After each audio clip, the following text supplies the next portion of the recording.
Essa foi a 7ª vez que eu fui fazer esse meu querido Enem e olha, eu devo não sofrer com essa prova, porque depois de passar, tá ainda fazendo Enem, olha, haja paciência.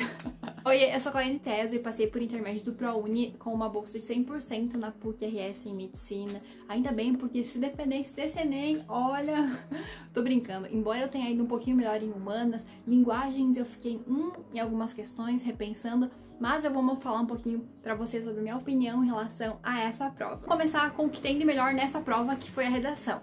Realmente foi um tema super importante, haja vista que essas minorias são extremamente negligenciadas. O próprio texto fala que nem 30 delas são reconhecidas no território brasileiro. E olha que o nosso território é gigante, então realmente há muitas que não são reconhecidas e que merecem toda essa valorização. E não só valorização, mas também incentivos para manter a identidade, porque é uma identidade que faz parte do nosso Brasil. Sem ela, a gente não seria esse país completamente diversificado, com várias culturas, que é realmente um país incrível. E sobre a minha redação, eu escrevi ela aqui e esse foi meu plano de texto. Sim, ele foi super curtinho, faço ele bem breve, haja vista que o meu modelo foi um modelo que eu escrevo há anos, com o qual eu tirei 980, 920, só não 940, 940 era uma outra, faz tempo já.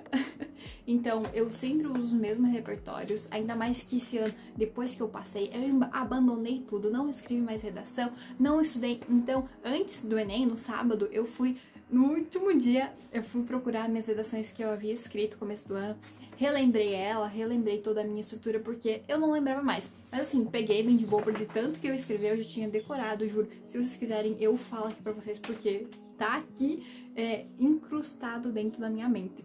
É incrustado? Acho que é. Então, a minha introdução, eu usei a Declaração Universal dos Direitos Humanos. E eu nunca uso ela, porque eu sempre uso a Constituição. Mas pra minha estrutura, cabe bem certinho usar uma ou usar outra. E a minha tese, eu trouxe o tema para redação, coloquei bem certinho sobre os desafios, usei todas as palavras para não tangenciar, e a minha argumentação no D1 foi inobservância governamental, ou seja, xinguei o governo, porque é isso que a gente tem que fazer nessa redação, tô brincando.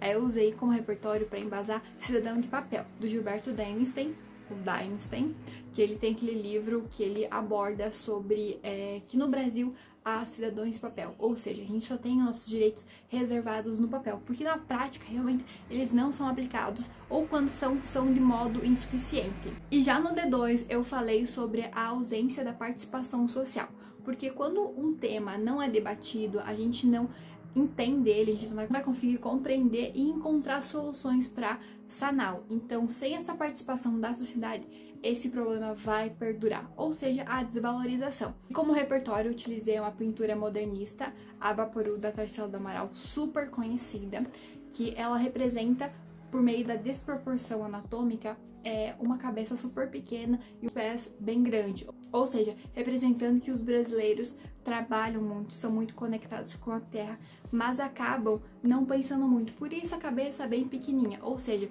uma escassez da criticidade instaurada na brasilidade. Isto é, a gente está muito no automático, não para e não pensa para olhar nesses campos, ou seja, nas minorias, que é o nosso caso do tema da redação. Falando sobre a conclusão, gente, eu nem escrevi ela aqui, pra vocês verem, aqui tá a introdução, o D1 e o D2 começa aqui e vai aqui, porque minha letra eu escrevi bem grande aqui, ó.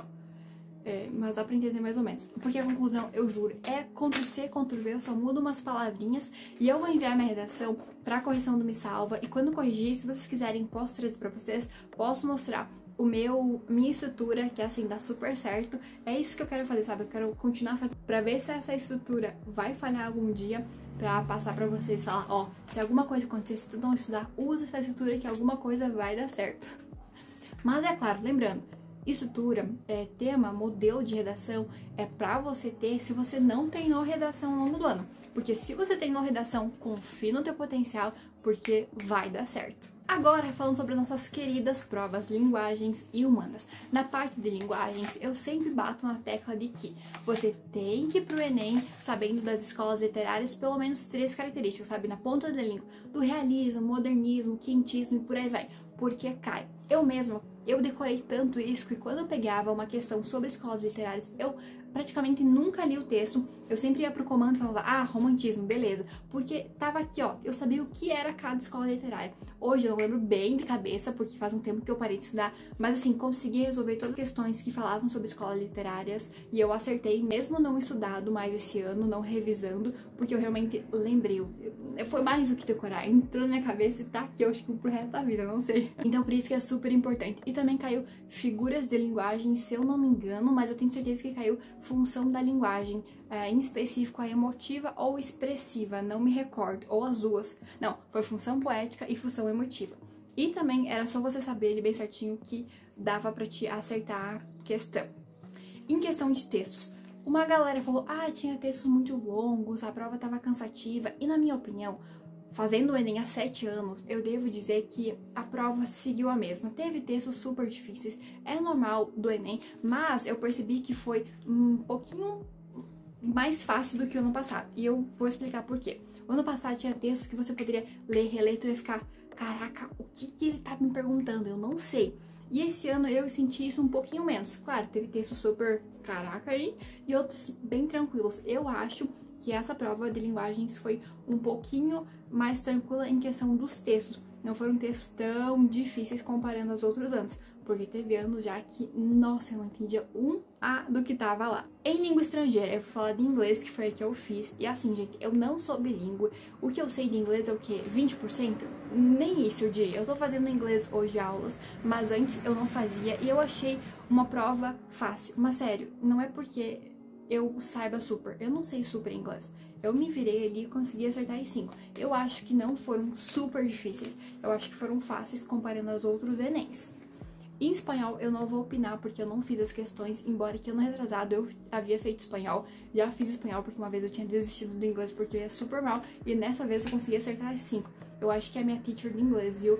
Inclusive lá no meu Instagram tem um destaque chamado Inglês, que eu explico por onde eu estudo, que é com a teacher Ju, eu juro, ela é maravilhosa, ela dá aula há anos e ela me ajudou muito, então eu acho que foi por ela que eu consegui acertar as 5 questões. É claro que eu tô no começo do inglês, há muito que avançar, tô longe de ser fluente, mas um dia eu vou chegar lá, a teacher vai me ajudar com isso. Ah, e se vocês entrarem em contato com ela e falarem que veio por mim, ela também vai dar um valor especial pra vocês investirem na carreira aí do inglês. Sobre humanas. Então, teve questões super fáceis e teve questões super difíceis. E mais uma vez eu falo pra vocês não irem por aquela, ah, é uma questão pequenininha, vai ser fácil. Por que não? Por exemplo, aquela questão de Seneca, que era 4 linhas de texto, bem curtinha, eu errei, e eu falo como assim, ó, veemência, eu só não vou falar qual alternativa foi, porque tem pessoas que não corrigiram a prova, mas assim, eu li, reli aquela e fiquei, poxa, eu lembro de Seneca, mas não lembro bem da filosofia dele, então talvez seja por isso que eu havia errado a questão, mas me pegou. E teve outra de filosofia também, que tinha um textinho um pouquinho maior, mas eu acabei conseguindo acertar, que falava sobre, que as alternativas eram os epicuristas, os estoicos, os sofistas. Essa também eu tive que ler e reler pra ver bem o que ele tava querendo perguntar, embora sério, eu sei bastante sobre mitologia, pré-socrático, sofista, Sócrates, Platão, Aristóteles, porque eu estudei horrores, porque eu errava muito uma vez, então eu fiquei, uai, eu sei esse conteúdo, só que eu não conseguia entender bem o que a questão queria, então teve alguns comandos que foram um pouco ambíguos, e teve uma questão que foi muito ambígua, eu ainda não vi a resolução dela, talvez com a resolução eu consiga compreender, mas a questão que falava sobre a interação dinâmica entre forças naturais, lá que falava sobre as forças tectônicas e as forças meteorológicas, eu fiquei, opa, querido, reformula sua pergunta porque eu não entendi. Ou seja, teve questões super fáceis, se você errou, com certeza o teu TRI vai cair. Por exemplo, essa questão aqui, que falava sobre feminicídio, era super fácil. Então, deve valer o que? Talvez uns 30 pontos no TRI? Não sei ao certo, porque todo ano varia a pontuação. Suma, humanas foi um pouquinho mais difícil do que os outros anos, mas é claro que teve questões que tu bate o olho e responde. Se tu errou, infelizmente, teu TRI talvez vá cair um pouquinho. Em questão de história, não caiu diretamente dos assuntos, mas já em contrapartida caiu mais de geografia, focando em geografia física, teve vários mapas, várias imagens e infográficos.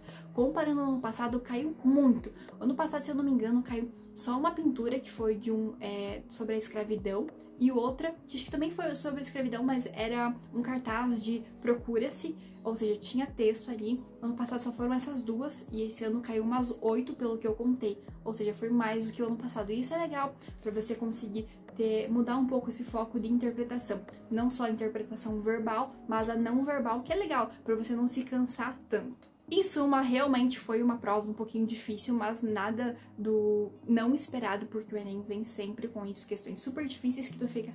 Que conteúdo é esse? Não estou compreendendo, mas é normal. Mas vai aqui uma mensagem para vocês esquecerem essa prova. Isso aqui é só 50%. 50% vai vir agora no domingo, que inclusive vai sair ainda sexta ou sábado um vídeo sobre as minhas estratégias para o segundo dia, que eu juro, vocês precisam aplicar. Haja vista que a TRI é super valorizada em evidência na matemática, porque olha, é maravilha. Se você consegue acertar aquelas questões com maior TRI, com certeza a tua média vai subir. Então tem algumas estratégias que tu pode aplicar que vão te ajudar bastante. Se vocês quiserem, se inscrevam no canal, que a gente sempre vai ter vários conteúdos. E muito em breve eu vou estar na faculdade, graças a Deus, depois de esperar uma eternidade pra começar meu semestre, que embora eu tenha sido aprovada no começo do ano, eu vou começar só ano que vem ainda. Então eu estou aqui, ó, ansiosíssima pra começar tudo isso. E semana que vem eu vou fazer minha matrícula. Ai, tô super feliz. E eu vou compartilhando com vocês também um pouquinho de toda essa trajetória e ajudando vocês com o nosso querido Enem, que talvez não seja tão querido assim.